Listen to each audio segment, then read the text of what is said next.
मुझे देखकर लगता है कि जरूर बाबा साहब अम्बेडकर ने कोई बड़ा काम किया है, जो तमाम दुनिया में उनके चाहने वाले इतने बड़े पैमाने पर उनको श्रद्धांजलि देते हैं और जयंती मनाते हैं। और आज बाबा साहब अम्बेडकर 133 साल के हो रहे हैं। भारत में नहीं, तमाम दुनिया में बाबा साहब की जयंती मनाई जा रही है। और बाबा साहब के जाने के बाद 68वां साल है जिसकी हम जयंती मना रहे हैं।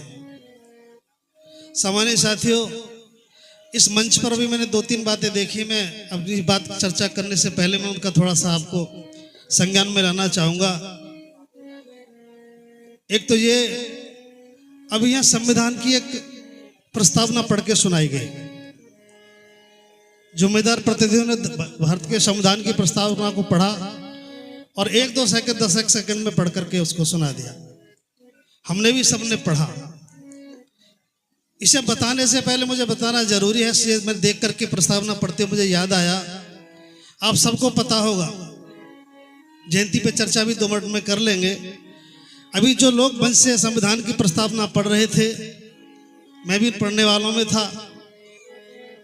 अभी कुछ दिन पहले दिल्ली में बाबा साहब की जो जयंती, जो स्वतंत्रता दिवस मनाया गया, तो भारत सरकार ने बाबा साहब की झांकी निकाली। बाबा साहब इस तरह खड़े थे, संविधान भी रखा था और राजपथ पर वो झांकी निकल रही थी। सारे देश ने बड़ी प्रशंसा की। मैं ये जो भी पढ़ा था उसके संदर्भ मुझे घटना याद आई। सारे देश ने प्रशंसा करी कि देखिए भारत सरकार ने बाबा साहब अम्बेडकर की कितनी सुंदर झांकी निकाली है, और मैंने भी उसको देखा। सामान्य साथियों, बाबा साहब अम्बेडकर के साथ इतना बड़ा अन्याय कह सकते हैं या इतना बड़ा मजाक कह सकते हैं, मुझे बिल्कुल वो झांकी देखकर ऐसा लगा जैसे भारत सरकार कह रही हो कि लो डॉक्टर अम्बेडकर, तुम्हारे जाने के 60 साल बाद भी हमने, तुम्हारी लाख कोशिश करने के बाद भी हमने इस देश में तुम्हारी धन धरती का बंटवारा नहीं किया। बाबा साहब आपको 26 जनवरी बधाई। जैसे कह रहे हो बाबा साहब अम्बेडकर, तुम्हारी लाख कोशिश के बाद, आरक्षण देने के बाद भी मैंने तुम्हारी कौम की हिस्सेदारी नहीं होने दी। बाबा साहब आपको 26 जनवरी पर बहुत बहुत बधाई। बाबा साहब डॉक्टर अम्बेडकर, तुम्हारे संविधान में मताधिकार देने के बाद भी 60 साल तक हमने तुम्हारी सरकार इस देश में नहीं बनने दी। बाबा साहब आपको 26 जनवरी की मुबारकबाद। बाबा साहब डॉक्टर अम्बेडकर, हमने तुम्हें संविधान में धर्म की स्वतंत्रता देने के बाद भी 60 साल तक तुम्हारी कौम को बुद्धिज्म में नहीं जाने दिया। बाबा साहब अम्बेडकर को 26 जनवरी की बधाई। मुझे लगा कि आज 60 साल के बाद बाबा साहब अम्बेडकर के साथ ऐसा हो रहा है। और मैं आज ये बात आपसे पूछ रहा हूं। आओ, गाजियाबाद के सम्मानित लोगों, आपको बहुत बहुत बधाई। आज बाबा साहब 133 साल के हो रहे हैं। जयंतियों का दौर देश में जारी है। आपको भी मैं बधाई दे रहा हूं, लेकिन एक सवाल के साथ हम इस जयंती को यहां सेलिब्रेट करेंगे। ये जयंती ऐसे ही मनेंगी जो अब तक मन नहीं है? क्या जयंतियों का कोई मकसद तय नहीं किया जाएगा? बाबा साहब अम्बेडकर जिनकी तमाम महानताओं के गुणगान हम लोग गा रहे हैं, एक दौर है जो बाबा साहब अम्बेडकर की जानकारियां लोग दे रहे हैं पूरे देश में, हिस्से हिस्से करके बता रहे हैं। डॉक्टर अम्बेडकर ने बुद्धिज्म में क्या किया, डॉक्टर अम्बेडकर ने राजनीति में क्या किया, डॉक्टर अम्बेडकर ने आरक्षण में क्या किया। मैं समझता हूं कोई जानकारी ऐसी बची नहीं है जो लोगों ने ना दी हो। देनी चाहिए, निश्चित रूप से देनी चाहिए, लेकिन ये पहला कदम था। अगले कदम ये कब उठेंगे? क्या इसके बाद जयंतियों पर बताने के बाद फिर करने का दौर कब शुरू होगा? जो बुद्धिज्म बता रहे हैं, बुद्धिज्म को बताने के बाद बुद्धिज्म में क्या होना चाहिए, ये दौर कब शुरू होगा? संबोधनों के बाद गवाही देने का सिलसिला कब शुरू होगा कि डॉक्टर बाबा साहब अम्बेडकर ने ये किया? ये बात मेरी समझ में आई, मैं घोषणा कर रहा हूं, आज मैंने ये बात स्वीकार की। गवाही कब शुरू होगी इस देश में? तो मैं आज एक बात आपसे कह रहा हूं, जयंतियों के बारे में विचार करो, इस जयंतियों के स्वरूप को बदलो, जयंती के मुद्दे तय करो, 133वीं जयंती मनाई जा रही है। बाबा साहब के 68 साल हो गए। कोई मकसद जयंती का एक तो तय करो जो देश में कहा जा सके कि जब पहली जयंती मनी थी और जो आज की जयंती मनी है, दोनों जयंतियों में क्या तो खोया और क्या पाया, इसका हिसाब किताब नहीं करोगे तो जयंतियों का मामला है क्या? हर बार जयंती मन रही है, अगली जयंती फिर आएगी। मैं स्वरूप आपके सामने रख रहा हूं। आओ अब जयंतियों पर संबोधन के साथ साथ सवाल भी खड़े करो। इस जयंतियों का हिसाब किताब मांगो। मैं 2-3 बात आपके सामने रख रहा हूं ताकि जयंती का मतलब ठीक समझ में जाए। बाबा साहब डॉक्टर अंबेडकर किसी औपचारिकता का नाम नहीं है जो 2 गीत गाने के बाद पूरी हो जाएगी। डॉक्टर अंबेडकर किसी पहचान और प्रशंसा के भी मोहताज नहीं है। जिस महापुरुष का जिंदगी की शुरुआत पानी की लड़ाई से हुई हो, मैं पूरे भरोसे के साथ कह सकता हूं डॉक्टर बाबा साहब अंबेडकर से संघर्ष का बड़ा इतिहास दुनिया में किसी महापुरुष का नहीं है। जिसकी शुरुआत ही पानी की लड़ाई से लड़ी हो और जिंदगी का अंतिम सांस जिसका संघर्ष में बीता हो, वो किसी प्रशस्ति का मोहताज नहीं है। हाँ, उसके बारे में बताने का दौर लगभग पूरा हो लिया है। अब दौर आना चाहिए था कि डॉक्टर बाबा साहब अंबेडकर, वो काम हम कब शुरू करें। मैं एक बात आपसे पूछ रहा हूं, डॉक्टर अंबेडकर का मतलब है उसकी जयंती का स्वरूप डॉक्टर अंबेडकर के अनुरूप होना चाहिए। डॉक्टर अंबेडकर बाबा साहब हमारी समस्याओं का निदान थे। बाबा साहब अंबेडकर इस समाज को गरीबी से, अन्याय से, अत्याचार से, व्यभिचार से बाहर निकलना चाहते थे। वो ये सारा काम करते चले गए। आज हम एक बात कह रहे हैं आपसे, ये मेरा हक है, अधिकार है आपसे बात करने का, चूंकि मैं इसका हिस्सा हूं। डॉक्टर अंबेडकर की जयंती इस देश में मनती रहे और आज भी पूरे देश में जातीयता के साथ पूरा तांडव होता रहे। आज भी जयंती मनाई जाती रहे। एक महापुरुष हमें उस दलदल से बाहर निकालने के लिए खड़ा रहा, बुद्धिज्म की बात बताते रहे। आज भी हम सारे के सारे लोग उस नर्क में खड़े होकर बाबा साहब की जयंती मनाते रहे, जिसे बाबा साहब अंबेडकर ने नरक कहा। मैं 1-2 मुद्दे की बात कर रहा हूं, ज्यादा कोई चर्चा का सिलसिला नहीं है। ऐसे उदाहरण पेश करो बाबा साहब अंबेडकर के, मैंने मन से सुने हैं। अगर जयंती की बात करनी है तो बताओ, डॉक्टर बाबा साहब अंबेडकर ने 1956 में जिंदगी के आखिरी दौर में बड़े तकलीफ के साथ कहा कि मैं बड़ी तकलीफ के साथ 21 वर्ष लगाने के बाद ये घर मैंने तुम्हारे लिए खड़ा किया है। इसमें इज्जत से रहना, आज के बाद तुम्हें कोई जातियों से संबोधित नहीं करेगा, तुम्हारे साथ कोई शोषण, अन्याय, अत्याचार नहीं होगा। ऐसी दीक्षा लेने के बाद जब महापुरुष खड़े होते हैं, दीक्षा लेने के बाद सीधे खड़े होते हैं, बुद्ध को नमन करने के बाद तो पहली बात कहते हैं, मैं इस नरक से मुक्त हुआ, मैं आज एक मुक्त मानव हूं। जिसे बाबा साहब अंबेडकर सन 56 में नरक कह रहे हैं और उसके अनुयायी बाबा साहब अंबेडकर आज भी नरक में खड़े होकर इस समाज को कहां ले जाना चाहते हैं। ये कौन सी जयंतियां देश में मन रही है? हम कौन से डॉक्टर अंबेडकर की बात कर रहे हैं? इसलिए मुझे तकलीफ के साथ बात कहनी कर रही है। हम औपचारिकताओं से बाहर निकले, अब प्रतिबद्धता के साथ काम करें। क्या देना चाहते हैं इस जयंती के बाद? आओ, और चर्चा तो हम बाद में कर लेंगे।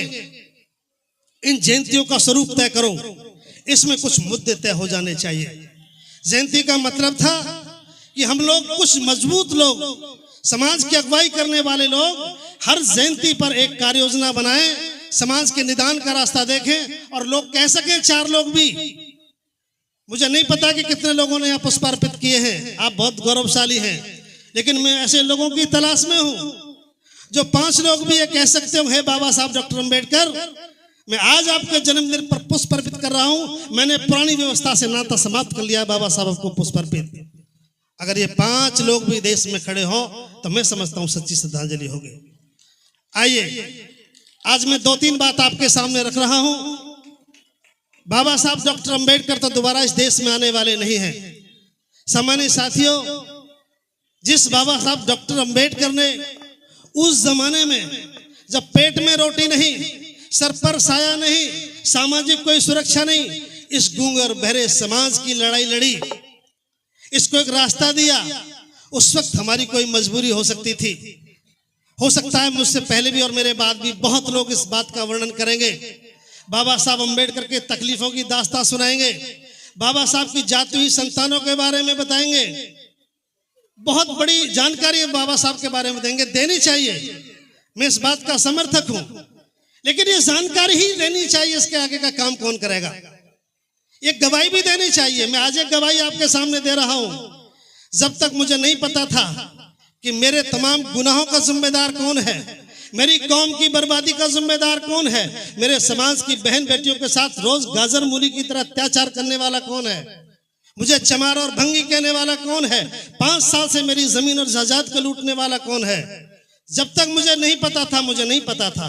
लेकिन जिस दिन मेरी समझ में आया, मुझे पता चला कि ये किसी व्यक्ति की बात नहीं है, एक व्यवस्था है जो हमारे साथ ऐसा करती है, मैंने उसी दिन उस व्यवस्था में लात मारी। और आज मैं कह सकता हूं, हे बाबा साहब डॉक्टर अम्बेडकर, मैं आज बुद्धिस्ट हूं, आज मैं दूसरी व्यवस्था का आदमी नहीं हूं।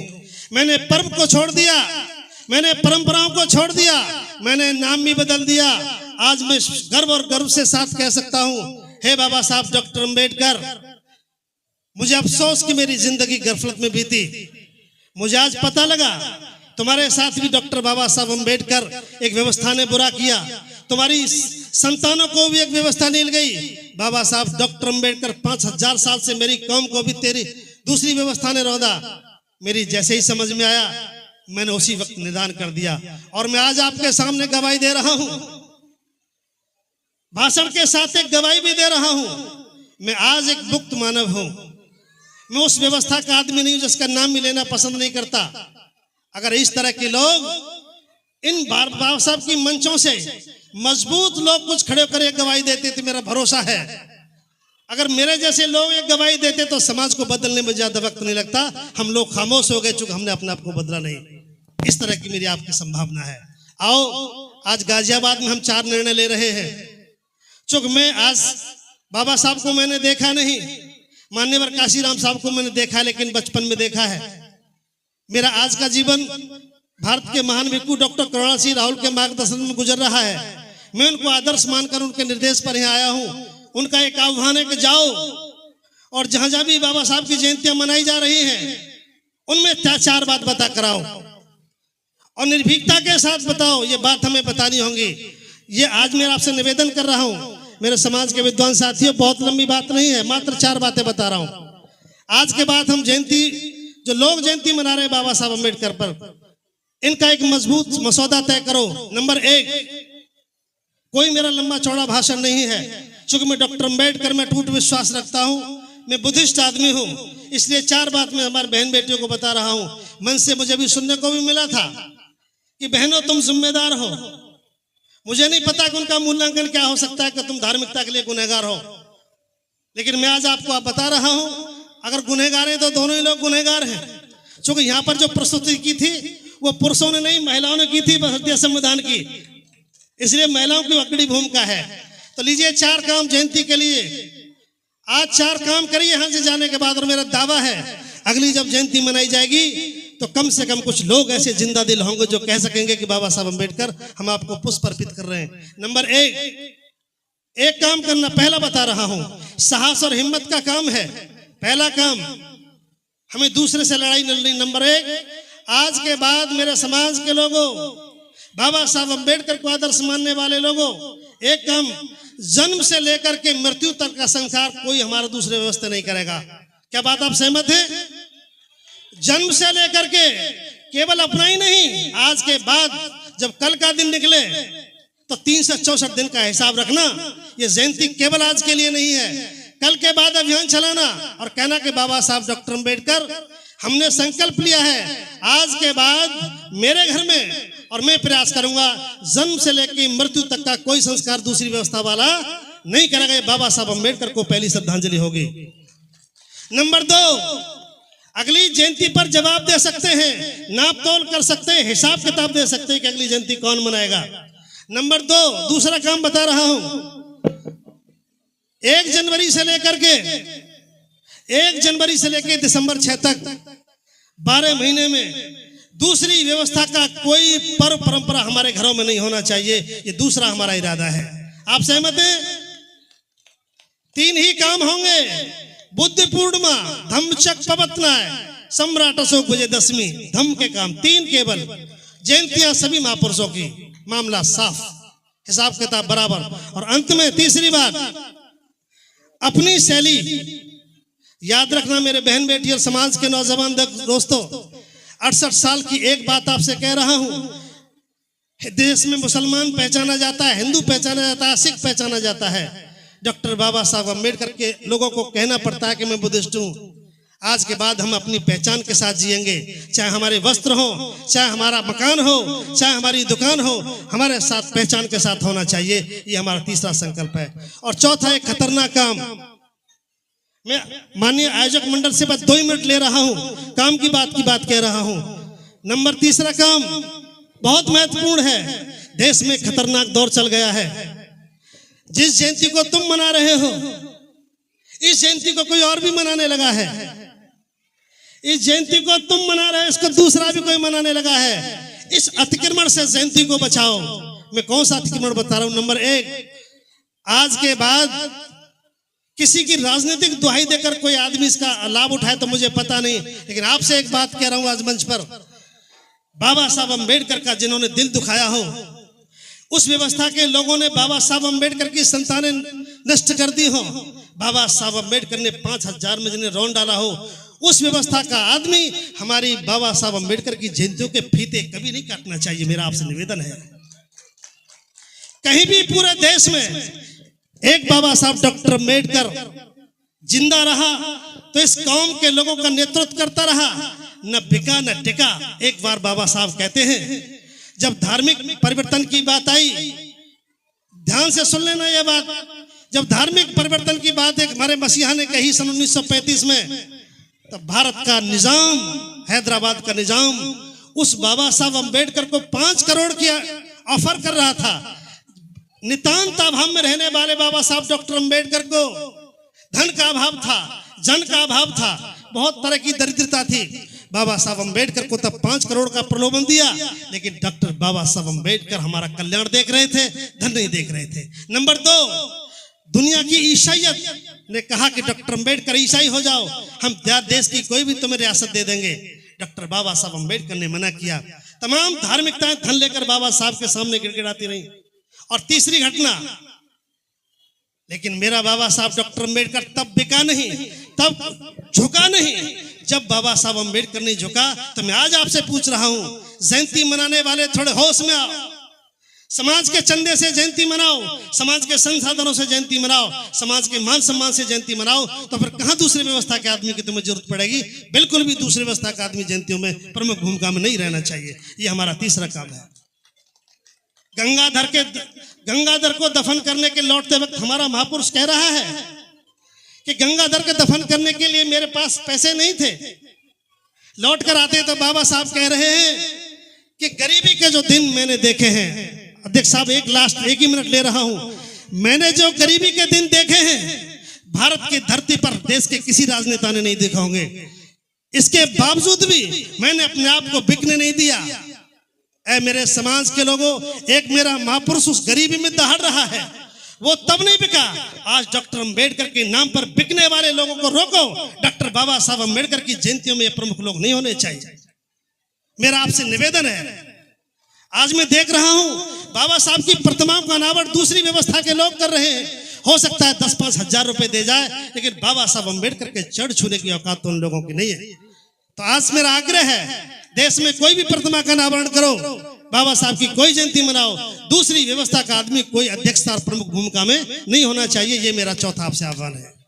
और लास्ट की बात, अंतिम बात, लास्ट, आज पहला दिन है मेरे भाइयों, आयोजक मंडल डॉक्टर अम्बेडकर समाज कल्याण समिति, आज ये पहला दिन है। 364 दिन शेष बचते हैं। आज के बाद 364 दिन तक बाबा साहब डॉक्टर अम्बेडकर के मूवमेंट पर काम होना चाहिए। हम 364 दिन का हिसाब चाहते हैं, एक दिन का कोई मामला नहीं है। और 5वीं बात, अगर जो लोग बाबा साहब को मानते हैं, बाबा साहब की जयंतियों में, बाबा साहब के कार्यक्रमों में मनुवाद का नाम लेना टोटली बंद करो या वाहन चलाओ। जिस चीज का नाम नहीं, जिस चीज का काम नहीं, वो आदमी खत्म करो। वो कभी हमारे इस नाम, मेरा आपसे निवेदन है, आज के बाद कोई आदमी दूसरी व्यवस्था का संबोधन यहाँ नहीं करेगा। मैं देख रहा हूं जब बुद्धिजीवी भी दूसरी सभ्यता के नाम यहाँ बताएंगे तो लोग भ्रमित होंगे। बुद्ध के बारे में कोई ऐसे शब्द भी जुबान पर नहीं आने चाहिए जो हमारी व्यवस्था के नहीं है। तो सामान्य साथियों, आज आप लोगों ने मुझे यहाँ आने का अवसर दिया। मैं इस आयोजन समिति का बड़ा आभार प्रकट करता हूँ। मैं तो बड़ा धन्य हुआ, बड़े भाई साहब आदरणीय अशोक गौतम साहब जो हमारे दमोह के प्रतिनिधि हैं, एक विद्वान वक्ता हैं, और मैं इस प्रशस्ति का कोई बात नहीं कह रहा, मैं उनका छोटा भाई हूँ। ये देख रहा हूँ कि समाज में कुछ लोग ऐसे अधिकारी हो जाएं तो निश्चित रूप से बड़ा मान सम्मान बढ़ता है। आदरणीय भाई अशोक जी आप आए, मुझे आपके सानिध्य में बात रखने का मौका मिला, बहुत बहुत धन्यवाद। सभी को नमो बुद्धाय, जय भीम। एक निमंत्रण है 1 मिनट का, एक निमंत्रण बस। भंते जी ने कहा है 27 अक्टूबर को, साथियों मेरा एक नामंत्रण है भंते जी की तरफ से, मैं नहीं कह रहा है, भंते जी ने भेजा है। 27 अक्टूबर 2024 को जयपुर की धरती पर राजस्थान में 5 लोगों की गरिमा में उपस्थिति में भारत में पहली बार बौद्ध समाज का स्थापना दिवस होगा और देश में बौद्ध समाज अपने नाम से जाना जाएगा। आप लोग सादर आमंत्रित हैं, सभी लोग पहुंचे। नमो बुद्धाय।